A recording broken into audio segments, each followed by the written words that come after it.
and lots of feeling I had. And then it was validated after I read all the research about meditation and how it's doing. And that's how I became teacher, and I left the law faculty to become a trainer in this.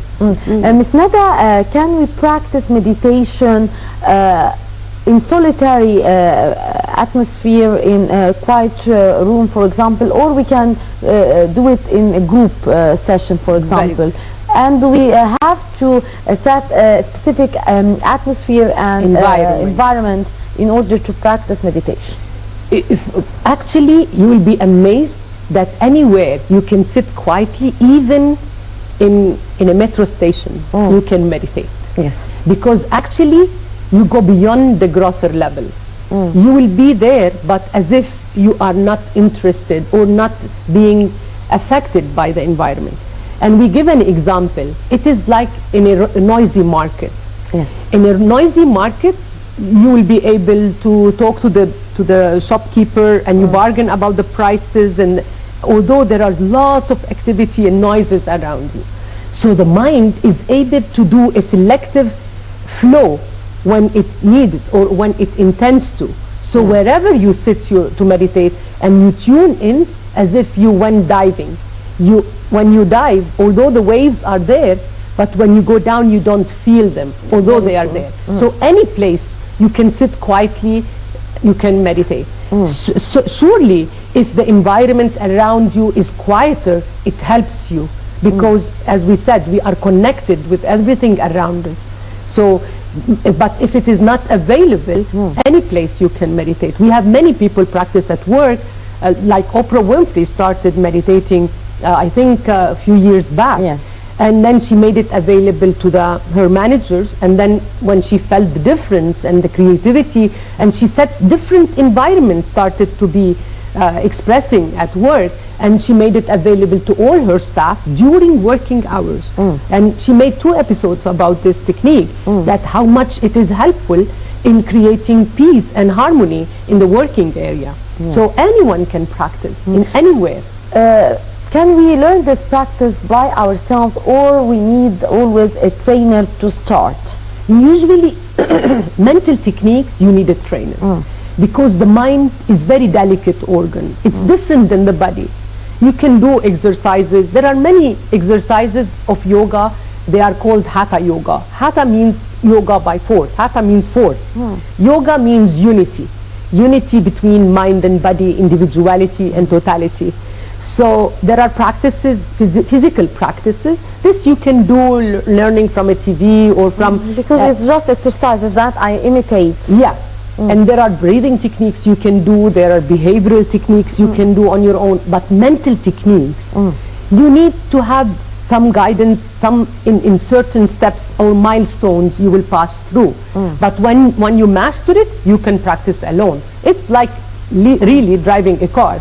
You need in the beginning some guidance. No, on the curve you put the second gear, on when you park you do this, but after that you will be able to drive yourself. The same thing. When you take the basics, then it's your technique. You practice, you learn how to rest, how to get out, how to benefit from it, when to do it, when it's suitable in my daily routine to do it. Also, there is flexibility. You can squeeze it in your routine as you like.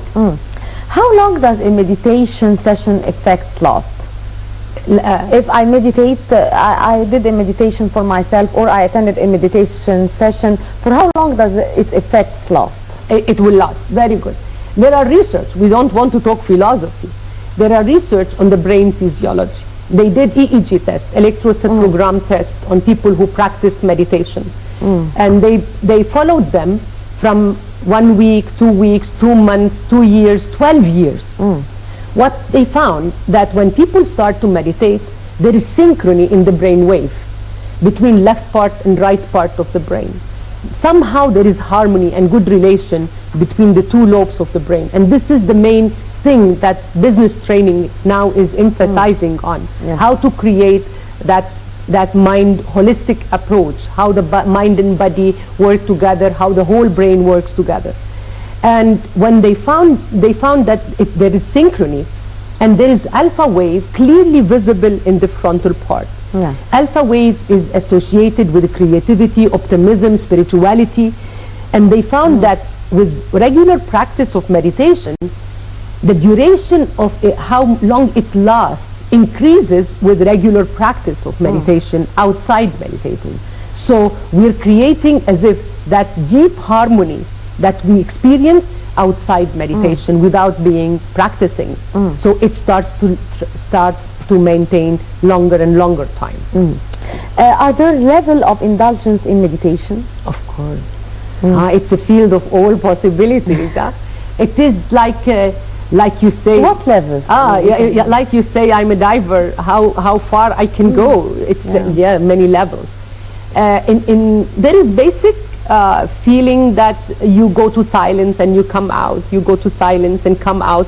By this regular familiarity with silence, you start to detect silence outside because it's already outside. Yes. But we never been able to detect it. Between a thought and a thought, there is silence. Between a breath and a breath, there is silence.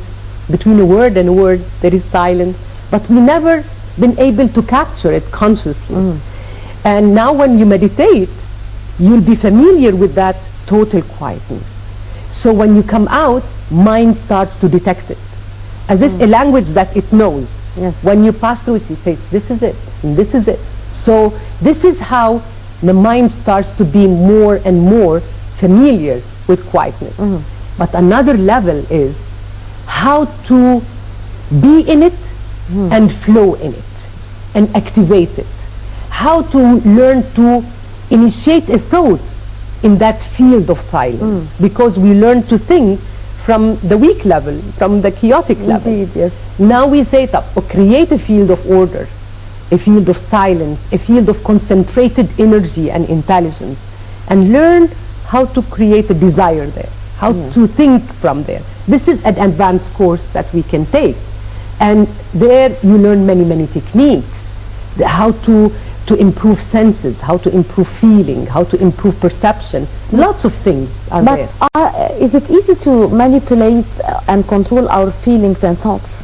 Never I be believe manipulate. not manipulate or control. Never be control. Because anything you control, it's not natural.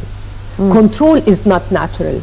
We want to establish a natural state where spontaneously you are rested. Spontaneously you are experiencing and being honest with your feelings. Yes. That is the first thing I learned in my teacher training course. When we went there, the main trainer said, be natural, because only naturalness will last. And you feel how many people create faces, and in very minute tests they pass through, as if you say where it was hidden. I don't know this person. This is the same thing in meditation. You are at peace with your quiet and higher being. That is why what you show outside is the desired face that you want to show, and it is maintained.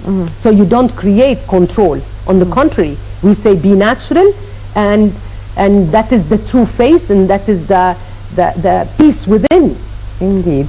Ms. Nada Haidar, the stress management trainer, it was a pleasure to have you with us, and we are very happy to know these tips about controlling stress and to start meditating. Thank you very much for your input. Thank you. And with that, we come to the end of this edition from Body and Soul. Hope you have enjoyed it, and to meet again, I'm Mahisi Rabia signing off.